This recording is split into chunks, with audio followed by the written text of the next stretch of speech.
Olá, seja bem-vindo ao Xamãs Connect, Congresso Internacional de Xamanismo na Internet.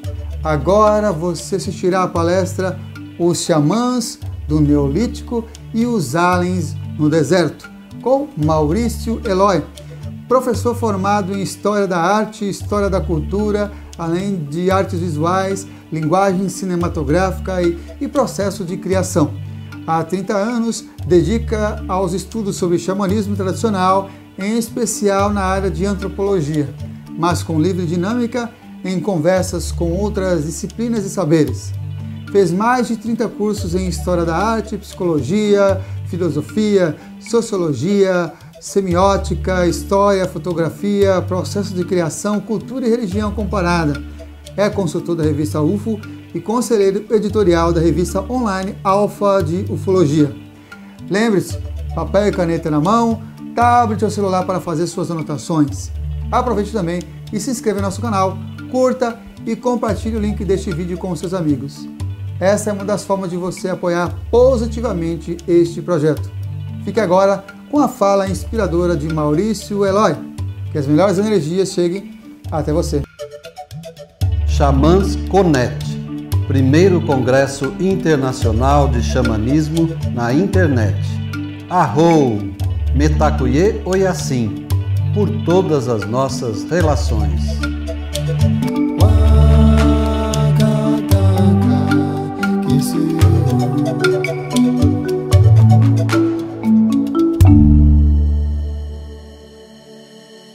Bom, meu nome é Maurício Eloy, sou professor de História da Arte e História da Cultura.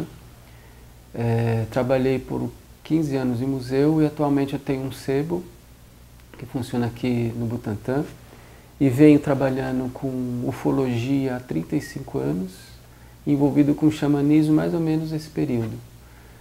O xamanismo para mim é uma linguagem, uma das linguagens mais antigas desenvolvida pela cultura humana, e essa linguagem ela nos propicia acesso a realidades que no nosso cotidiano a gente não tem essa facilidade.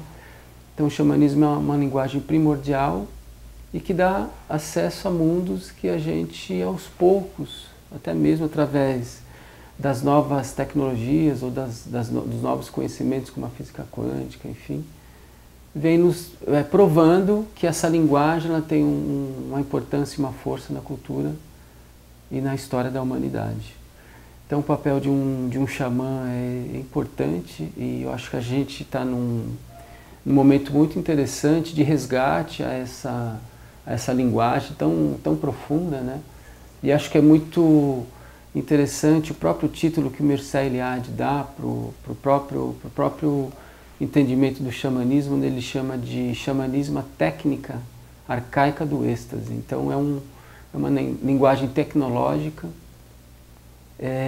e que está aí, é uma linguagem atemporal e que estamos aí tentando resgatar de uma maneira que a gente vem se adaptando no nosso mundo atual. E eu vejo que o xamanismo sempre vai ter força, porque ele faz parte da essência humana. Hoje eu vou falar sobre um estudo que eu venho fazendo já há um bom tempo. Eu venho estudando algumas representações de pintura, que na realidade a gente chama de grafismo, e essas pinturas elas pegam o período aproximadamente do Neolítico para o final do Neolítico. E eu me concentrei muito no deserto de Tassili, na Argélia, e ali no deserto de Tassili existia uma cultura que a gente não consegue datar precisamente o tempo dela, mas ela pode ter de 10.000 a 6.000 anos de idade, chamada de cabeças redondas. E esse pessoal das cabeças redondas pode ser talvez o primeiro registro que nós temos do que nós conhecemos hoje de paleocontato. Raramente a gente encontra um alienígena representado em alguma pintura, mas ali, pesquisando e fazendo uma seleção de algumas referências de imagens, de seres, e eu identifiquei alguns alienígenas, alguns seres sobrenaturais e alguns espíritos. Então essa região de Tassili é rica em pintura rupestre, ou grafismo rupestre. Aproximadamente até hoje se conhece 15.000 pinturas E entre essas 15 mil pinturas tem um grupo de pinturas que fica nas paredes rochosas, que é chamado de cabeças redondas. E eu acredito que ali esses desenhos foram feitos pelos xamãs que viviam naquela região e que eles tiveram contato com alguma determinada raça alienígena. Logicamente que a gente não consegue precisar que espécime de raça alienígena é essa, mas lembra muito o que a gente conhece hoje como os Grey. Eu fiz algumas imagens para mostrar para o público esse registro desse possível contato, mas o que me chama a atenção na pesquisa, quando os xamãs entravam em contato com essas espécies alienígenas, eles não conseguiam o retorno do alien. Então, para deixar registrado, eu acho para deixar para o futuro, para as pessoas poderem entender o que estava acontecendo ali, eles registram esse contato nas paredes rochosas de Tassili. Então, são seres que têm, logicamente, todo aquele físico que nós conhecemos dos Greys, né?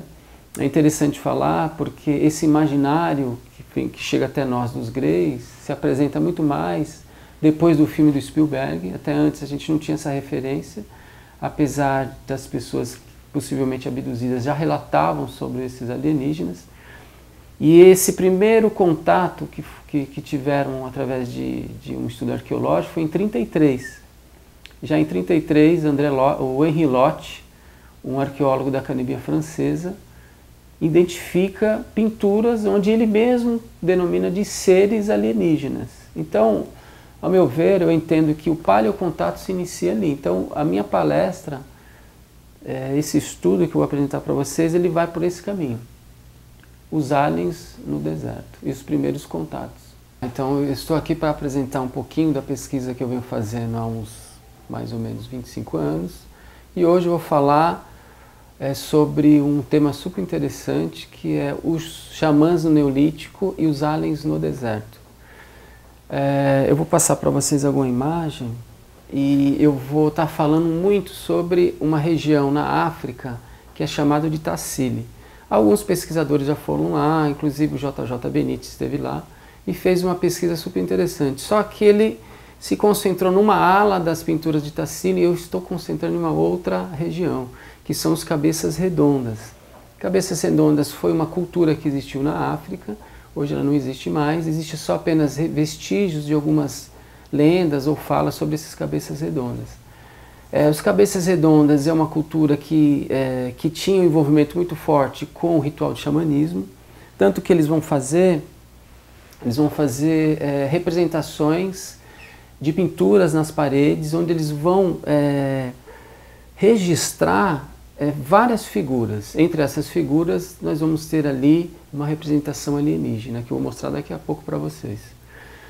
A minha base de pesquisa ela tem alguns antropólogos. Um deles é o Paul Delvaux, que escreve um livro sobre as linhas leis, e os menires, que foge um pouco da pintura, mas ela tem um envolvimento com o xamanismo. Então, o Paul Delvaux é um pesquisador importante para a gente entender essa composição de desenho que é feito no solo dos continentes. Praticamente todos os continentes têm essas representações e essas figuras são vistas sempre de cima. Agora, por quê que essas figuras são vistas de cima? Provavelmente, através dessa pesquisa que eu venho fazendo, ele levanta o seguinte argumento, de que no período neolítico os xamãs conseguem fazer um contato com os alienígenas através das substâncias psicoativas, principalmente cogumelo. Nós temos uma representação que depois vocês podem conferir, onde um xamã se transforma em uma abelha, e essa pintura é uma pintura gigantesca que fica numa parede próximo em torno desse deserto que a gente chama de Tassili, na região de Argélia. É uma composição gigantesca, junto a 15 mil pinturas, entre seres de várias categorias, seres sobrenaturais, espíritos. A gente vai encontrar essa entidade ou esse xamã que se transforma em abelha. Esse xamã que se transforma em abelha, ele carrega nas suas mãos vários cogumelos. O que prova isso? Prova que já no período entre 10.000 a 2.000 anos se usava substâncias psicoativas, que eu chamo de plantas psicodélicas, para entrar em transe e assim fazer o trabalho que o xamã tinha que fazer. No caso aqui, eles entravam em contato com mundos paralelos, inclusive com os alienígenas. Eu tenho um slide que eu separei para vocês, onde eu mostro alguns xamãs se transformando em animais ou se comportando como animais para poder serem guiados nessa sua jornada. O que é um animal? Um animal, eu entendo que ele seria um guia, por isso que eu não uso muito a palavra animal de poder, ou um animal guardião. Qual que é a função desse animal? Guiar esse xamã no seu percurso, no objetivo que ele queira, nessa tarefa que ele foi colocado. Então o animal é um guia que vai administrar para o xamã a sua tarefa. Então você vai encontrar em Tassili o homem se transformado em abelha, e na África também, como a África é um continente muito grande, você tem culturas diversas, nós vamos encontrar também uma xamã mulher que se transforma também numa pequena abelha. Você vai encontrar aqui no Brasil alguns xamãs indígenas que se transformam também em animais, como em onça, por exemplo. Então, o papel do animal guia ou do animal guardião nessa comunicação, vamos falar assim, com os alienígenas é fundamental. Agora, os menires, eles também têm uma relação muito forte nessa composição desses grafismos. Por quê? Os menires são desenhos feitos no solo, ou arenoso, ou mesmo num campo com as pedras, né, que é diferente dos monolitos. Os monolitos são já construções gigantescas, e os menires são construções pequenas, feitas com pedras pequenas, mas com desenhos gigantescos. Existe um autor chamado Andrew Collins, onde ele desenvolveu uma pesquisa super interessante, e que ele aponta que os xamãs, principalmente na África, receberam raios de comunicação de uma constelação chamada Cygnus, Cygnus 3. E esses raios, eles chegaram até nós, e é interessante que tem registros muito antes da Era Neolítica em algumas cavernas. E depois, parece que existe um caminho, né, desses grafismos nas cavernas para depois chegar nos menires. Então, anos depois desses raios chegarem nas cavernas, essa comunicação com essa constelação, que é signo X3, vai ser representado no deserto de novo, nos desertos da África, tanto de Saara como de Tassili. De Tassili através dos desenhos e de Saara através dos menires. Isso que é interessante. Lá no Saara, nós vamos ver desenhos gigantescos que chegam a passar de 3 quilômetros. Por exemplo, uma cabeça de elefante e algumas naves. Isso que chama muita atenção. Um amigo meu chamado Sérgio Baeta, ele fez uma pesquisa via internet e conseguiu umas fotografias super interessantes via satélite de naves gigantescas sendo representadas no solo do Saara. Agora, ficou provado que esses desenhos não são naturais, são interferências humanas feitas provavelmente por xamãs. Então, alguns slides que eu estou mostrando para vocês vão ter representações de naves, de grandes naves e pequenas sondas. Existe um grupo de desenhos em fileira que vocês vão observar naves em forma de um bumerangue, que é interessante, e sondas que parecem aqueles satélites pequenos que nós mesmos produzimos e mandamos para o espaço. Então essas pequenas sondas ou pequenas naves, elas circulam em torno dessas grandes naves. Isso tudo são desenhos feitos escavando o próprio solo arenoso do deserto. Mas como que é feito isso? Provavelmente o xamã, no estado de transe, no seu voo, ele administra esse desenho com as pessoas que estão lá embaixo. É muito parecido com o desenho ou com o trabalho do Vic Muniz, que chama Lixo Extraordinário. Ele, de helicóptero, ele organizou as pessoas na parte de baixo, com um monte de sucata e lixo, e compôs lá alguns desenhos. Foi mais ou menos dessa maneira que o xamã fazia. Logicamente que o xamã ali, ele tinha uma orientação nesses desenhos, provavelmente para mostrar para quem passasse no espaço. Porque eu não acredito que o xamã fizesse esses desenhos por uma vaidade dele. Então, por que se fazia esses desenhos ou essas representações de naves no solo dos desertos? Provavelmente para que, se o alienígena passasse por ali, ele reconhecesse esse código. Por que esse código? Eu entendo o seguinte, que se o xamanismo surge ali, no princípio, nas cavernas, e ali tiveram os primeiros contatos, e eu percebo que não houve um retorno do alien, mas o xamã deu uma direção, como se o xamã fosse uma antena parabólica, né, feito o projeto 7, lá dos Estados Unidos, onde ele emite uma informação, e o xamã ainda, e o alien ainda não conseguiu, né, esse diálogo com o próprio xamã. Milhares de anos depois, baseado nessa informação que ele teve lá atrás, ele consegue chegar no deserto. Então a minha teoria é mais ou menos por aí. O primeiro contato se dá na caverna, o paleocontato de fato se dá no deserto, e nas grandes civilizações fica configurada a presença física do alienígena. Existe um desenho no deserto, ali um deserto perto do Texas. É um corpo de um homem de braços abertos e um possível cavalo. Só que os arqueólogos, o que chama atenção para eles é que o cavalo só chega aqui na cultura das Américas em 1500 para 1600. Agora, um xamã, ele não precisa estar presente com seu animal de poder, nem no território do seu animal de poder, ou seu animal guia. Então, provavelmente, este xamã viajou no seu corpo sutil, foi até onde se encontrava o cavalo e que era o animal principal dele, e ele registra nessa parte aqui dos Estados Unidos. Por que eu estou mostrando isso? Para a gente fazer uma relação de como que o deserto ele é importante na comunicação do xamanismo com o cosmos ou com os mundos paralelos. Outro desenho que é muito falado, principalmente para meus amigos da ufologia, é um grande homem configurado numa montanha no Peru, onde ele acena. Meus amigos defendem que seria uma representação alienígena. Eu já penso um pouco diferente, que é uma representação de um xamã, né, em um estado de transe. A gente pode perceber que é um desenho estilizado, ele tem um olho um pouco maior, provavelmente no uso de alguma substância, e ele acena para o cosmos. Então, na minha leitura, eu entendo que esse xamã está falando, olha, a nossa comunicação no passado se deu daquela maneira e nós estamos aqui. Se vocês quiserem, né, se apresentar, estamos aqui nesse território.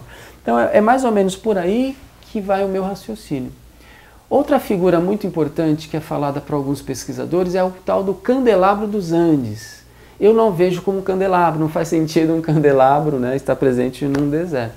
Mas, se a gente faz uma pesquisa de antropologia e de xamanismo, a gente entende que existia um cacto ali, que existe até hoje, né, que é um cacto que é usado pelos xamãs dos Andes para entrar em transe, entrar em contato com todas essas realidades que a gente está falando. Então, o que seria então o candelabro? Uma sinalização de como que eles conseguem se comunicar com os alienígenas, através de uma planta psicodélica. Então, o que o xamã está fazendo? Ele está se comunicando. Então eu lanço até uma ideia, que será que os agroglifos da atualidade, feitos nas plantações de trigo, não seria os alienígenas respondendo algumas mensagens feitas pelos geoglifos lá atrás que os xamãs fizeram? É uma ideia que está surgindo aí nova, num artigo meu que estou escrevendo, quem sabe a gente pode até discutir mais para frente. Então, o candelabro, e ali próximo também a gente vai encontrar o deserto de Atacama, que é interessantíssimo. Olha só como é importante, é um deserto também arenoso, e você tem ali representações de uma grande raposa, né? Muitas pessoas não entendiam o que seria aquele animal. Fui pesquisar, é uma raposa, uma representação de uma raposa estilizada, lógico, e que a gente só consegue ver vista do céu. Então, mais uma representação feita no deserto. As linhas de Nazca, que também é defendida pelo Paul Devereux, como linhas leis de contato com o mundo invisível. É interessante essa palavra, ou essa terminologia mundo invisível, é usado por alguns antropólogos da Finlândia e do Brasil. Não sei se vocês conhecem, infelizmente, com o desmatamento da floresta amazônica, começou a aparecer uns geoglifos de forma geométrica, e eles chegaram à seguinte conclusão, que eram feitos pelos xamãs, para que eles acessassem esses mundos invisíveis. Olha que interessante, são antropólogos nos dando essa informação. E eu faço esse paralelo com o passado no Saara. Então o paleocontato se dá lá atrás. E também, que é interessante, existe um documento, um livro, que é um livro científico, que chama Os Mistérios de Sírios, escrevido por Robert Temple, onde ele prova, através de vários documentos, várias análises de achados arqueológicos, de que os africanos tinham contato também com sírios. Então o que a gente percebe? Que os xamãs tinham contato com as estrelas. E não só uma estrela, não só uma constelação. São várias culturas ali. Então esse livro é importante, se vocês tiverem a oportunidade de ler esse livro, de pesquisar esse livro, vale a pena. Outro livro importante, que também é base da minha pesquisa, é o Código Egípcio, do Robert Bauval, que defende a possível ideia de que existiu vida no planeta Marte e que essa vida veio para cá e se fixou nos desertos. Olha que interessante. Só que isso a gente não consegue precisar que tempo foi. O que é importante nesse livro, de novo, os sacerdotes e os grandes xamãs do Egito, na construção da pirâmide, fizeram, num determinado período, em que as 3 grandes pirâmides se alinhassem com Órion. Novamente, os xamãs se comunicando com as estrelas. Agora, existe no meio dessa estrutura de grafismo, de pintura rupestre, muita confusão. Nós podemos separar seres grotescos ou seres sobrenaturais ou espíritos, né? Necessariamente não são a mesma ideia de espírito que nós temos na religião espírita, pode ser uma outra forma de entender esse espírito, né?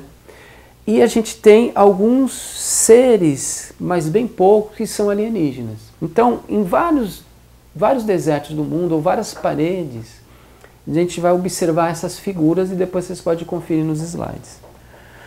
Eu mostro também para vocês, para fazer uma comparação, xamãs de vários lugares do mundo, onde eles têm máscaras que lembram seres sobrenaturais. Ou seja, provavelmente o xamã também se transformava nesses seres, nesses espíritos, para se comunicar com eles. Então, assim, para frisar a minha ideia, que é uma tese, é uma teoria, e que ela tem um fundamento em bases arqueológicas e, logicamente, em cultura do xamanismo. Voltando aos cabeças redondas. Os cabeças redondas, ele fica num deserto muito complicado. Ali existe uma dinâmica de pirataria muito pesada. É um deserto de difícil acesso geográfico. Tem que levar uma equipe. Então é muito difícil para quem faz uma pesquisa de campo chegar até lá. Você tem que levar uma contingente de pessoas, porque em um determinado momento você tem que andar a pé e você tem que levar equipamento. É muito complicado, mas é possível fazer. É um deserto de grande extensão. Em 1933, uma das primeiras expedições europeias foi comandada por um grande arqueólogo da época chamado Henri Lott. O Henri Lott era da Academia Francesa. Ele recebe, então, um orçamento para fazer essa pesquisa. Chegando lá, ele foi o primeiro a registrar em diário os desenhos do que a gente vai conhecer depois de cabeças redondas. E ele chama, olha que interessante, 1933, muito antes do Erich von Däniken lançar Eram os Deuses Astronautas. Então, se a gente for levar em consideração, quem seria, então, o pai do paleocontato, daquele que vai lançar essa teoria? Ao meu ver, seria o Henri Lott, em 1933. Só que vem a guerra. Ele sai do deserto, volta para a Europa. Em 1955, ele retorna ao deserto de Tassili e ali ele consegue, então, mapear todos os desenhos. E a gente fica conhecendo, a partir dele, os aliens no deserto. Então, ele registra esses aliens em fotografia e essas pinturas magníficas que vocês vão ter a oportunidade de ver agora. Se a gente comparar um alienígena desse tipo que nós conhecemos, chamados de Grey, como que nós conhecemos esse ser? Nós conhecemos através do depoimento das pessoas que são supostamente abduzidas. Esses relatos eles começam a aparecer na década de 50 e ele vai, de fato, ter uma maior divulgação nos anos 80, com o filme Contatos Imediatos de Terceiro Grau do Spielberg. Até antes, nós não tínhamos a ideia desse alien. Nós tínhamos só apenas, dentro da comunidade ufológica, lógico que a gente não tinha essa dinâmica de informação, só que depois do lançamento do livro do Erich von Däniken, em 1968, e principalmente com a divulgação do filme do Spielberg, a gente vai conhecer essa figura alienígena. Olha, mas que interessante, o Henry Lott não tinha nada dessa informação, porque ele é dos anos 30 para os anos 50. E ele vai trazer para a gente uma figura, né, ali ainda no deserto de Tassili, uma figura alienígena de cabeça ovalada que lembra uma pera, com as mesmas características dos seres alienígenas chamados greys. O que é interessante é que nessas representações ali no deserto de Tassili, você vai ver xamãs em ritual, seres de outros mundos paralelos que não são alienígenas, e animais em torno dessa figura. É muito interessante que você vai ver uma espécie, não sei se é uma vaca, e ali você tem embaixo dessa vaca um ser alienígena, e ao lado da vaca, próximo à sua cabeça, você vai ter um xamã. Agora, outra figura que vocês vão ver que é interessante são xamãs voando e algumas representações alienígenas. E a gente percebe a leveza desse voo, tudo nessa parte que nós chamamos de cabeças redondas. Algumas figuras flutuando e que ela tem em torno da sua cabeça alguns ornamentos que lembram até um tipo de vestimenta que nós não conseguimos identificar direito e que não é muito recorrente naquela cultura, né, daquela cultura indígena africana. O que me chama a atenção, uma dessas representações, uma dessas imagens desenhadas, é bem característica daquela imagem que eu vou mostrar agora para vocês, do filme Contatos Imediatos, aqueles seres pequenininhos que vão pegar pela mão aquele homem. Vocês vão recordar dessa imagem, dessa cena. E a gente mostrando isso é muito parecido, é quase que idêntico à figura do alienígena. Um pouco mais adiante, a gente vai ver uma figura de um ser que também tem essa cabeça ovalada ou em forma de pera. E embaixo, olha que interessante, nós vamos ver um inseto que lembra um gafanhoto, provavelmente é um xamã. Agora, o que me chama a atenção, um adendo, que nas abduções, no princípio das abduções, nas primeiras abduções das pessoas, o John Mack, que foi um grande pesquisador, identificou aparecimento de animais. Será que esses animais, guardião dessa pessoa, está tentando proteger essa pessoa abduzida? No caso, ali, ele se apresentando naquele momento, porque nessa imagem que eu mostro para vocês agora, que é um monte, são xamãs dançando, e embaixo você tem um xamã que parece um inseto, e lá logo em cima um alienígena.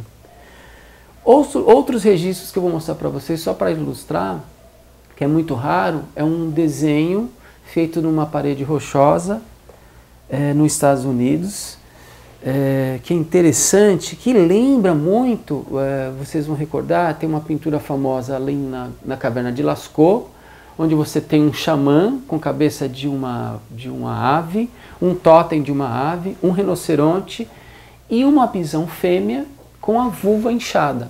E você tem uma seta apontando para essa vulva.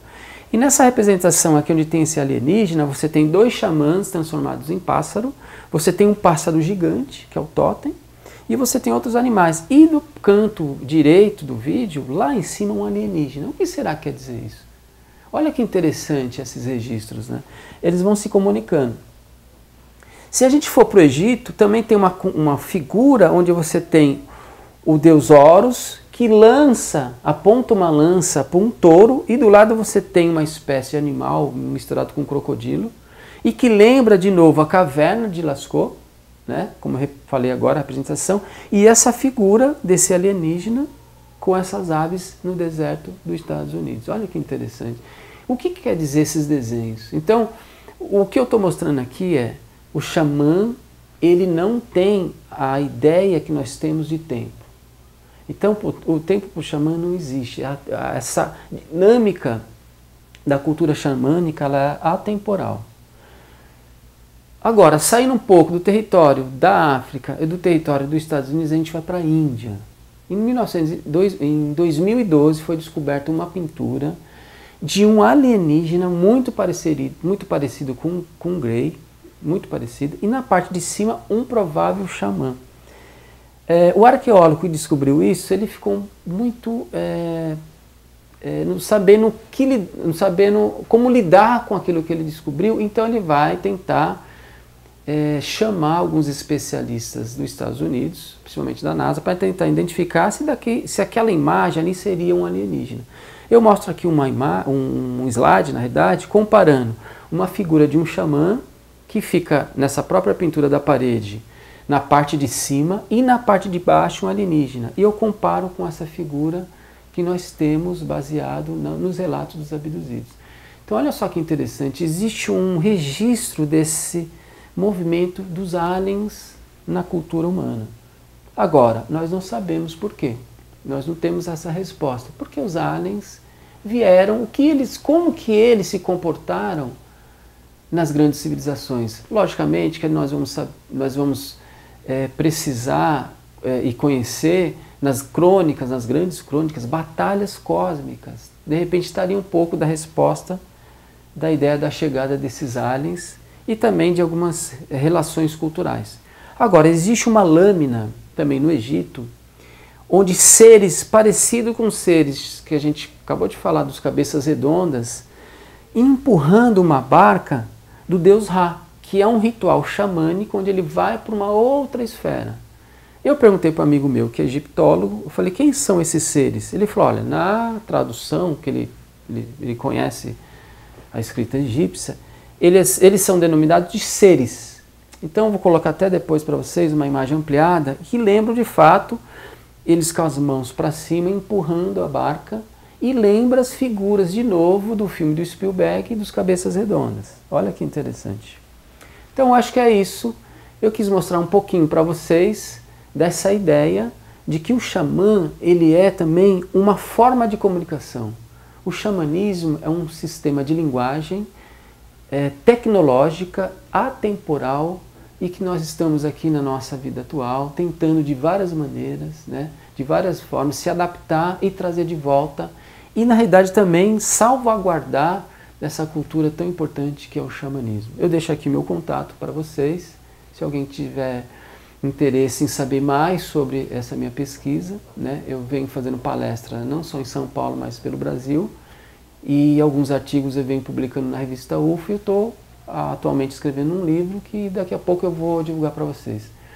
Eu quero agradecer ao grande Samuel, obrigado pelo convite. Fico muito feliz de participar nesse evento tão importante para a cultura humana e cósmica.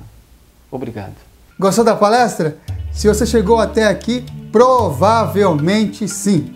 Sou Samuel Souza de Paula, idealizador do Xamãs Connect, Congresso Internacional de Xamanismo na Internet, e autor do livro Práticas Bioxamânicas, Despertar das Capacidades Interiores.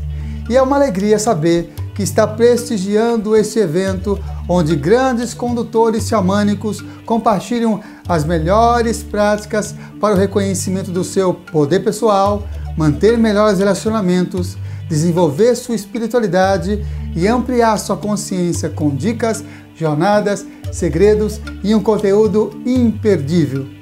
Deseja apoiar e se beneficiar ainda mais com esse projeto? Acesse ao site xamansconnect.com.br e informe-se que as melhores energias cheguem até você. Arro Mantaku Yoyasi por todas as nossas relações.